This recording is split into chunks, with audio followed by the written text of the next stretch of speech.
Colorées, sucrées et pleines d'histoire, ces pralines sont le rose de cette commune savoyarde. Ingrédient phare du Saint-Genis, une brioche garnie, elles en ont fait sa renommée.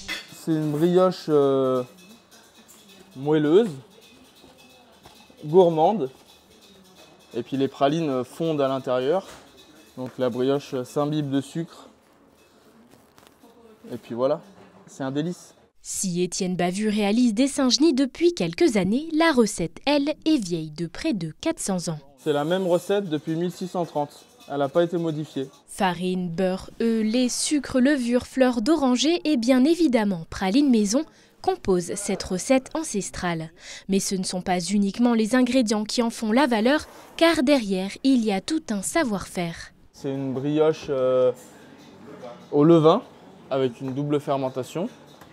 Et il pousse dans des coppets, on appelle ça un coppet. C'est en bois de tilleul.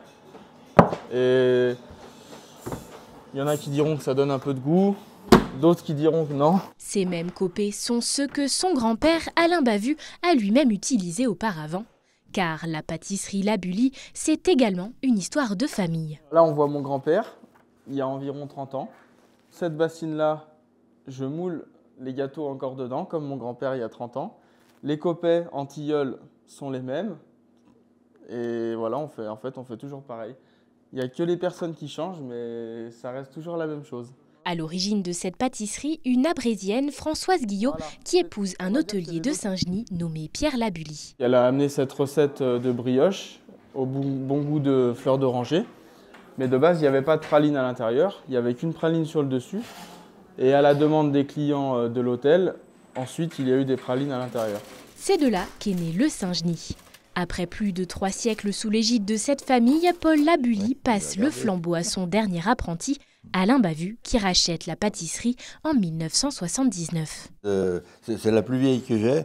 C'était encore une photo de la place où on voit l'hôtel. On voit l'hôtel et il y a encore la bascule.